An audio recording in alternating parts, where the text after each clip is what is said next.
All right, so the big one to start off with is the Qatar rebrand. For anyone watching, let me share what that is looking like at the moment. Um, what are your thoughts, Kelsey? So I quite like it. I have had a look through that extra information. I think it's just nice and simple, slightly modernized, but they've still kept a touch of, I guess, the history of Qatar. They've sort of, they've kept the Arabic um, part of the logo and actually emphasized a little bit more, which I think is really great. Yeah, I quite like it. I think it's really nice. Yeah, these sorts of um, tourism or like national brands are always interesting to me because you you sort of want to represent your country, but at the same time, you need to look at what your you want to say to the potential sort of demographic. Now, did they? So this is by the Qatar Tourism Council, but did they sort of talk about anything particular around boosting tourism? Um, yeah, okay. So as of 2017, they were sort of prioritizing tourism as a sector of pursuit. Because I only know Qatar, or like my biggest familiarity with Qatar is around their clout in the business world and their ownership of or the money they pump into football as a or soccer as a soccer fan, um, and looking at it from a potential tourist destination point of view, or if I'm the target demographic, it doesn't really tell me much. Would you agree with that? I mean, yeah, but how much do you want a country name logo to tell you? I don't think you want it to be jam packed with lots of imagery because it's the name, it's the brand of the country name, and then the other supporting materials that come with it is the thing that will convince you. I think this is just obviously the starting point. Yeah, have they? So, okay, yeah. So the focus has been refining the branding, really, at this stage, which is fair enough. I think the final, the co-branding sort of looks pretty nice. Obviously bilingual there, which is nice. The patterns are Hmm. quite nice as well. It's tough because representing a whole nation, like you think branding a company is difficult. Imagine branding a whole country.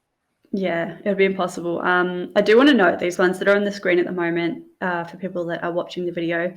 I think are absolutely beautiful. The sort of magazine full page things. I think a lot of the times when it comes to country branding, a lot of countries can kind of, or like tourism branding, I should say, they can try to overcomplicate this sort of magazine things and try to jam pack it with all sorts of different imagery. But what they've done in those magazine pieces above, just here, is they've kept it really nice and simple.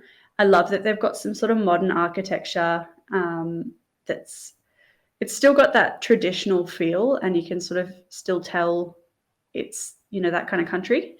Um, but I just love the simplicity in it and the colors and the sort of composition of them.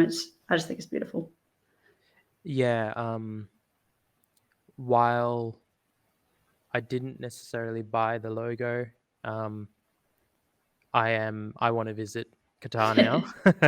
Yeah, I the think the the best imagery thing is about the beautiful. logo is that it's really simple, so it does work in all of that supporting stuff. As you mentioned, like as you said, the logo doesn't give you much, but when it's in this context, it doesn't pull away from the imagery, and I think that's really important.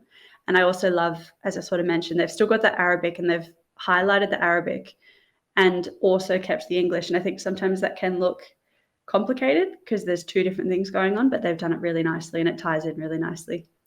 They have, and the imagery they've used, the juxtaposition is, I mean, it's stunning. Like they've really shown restraint here.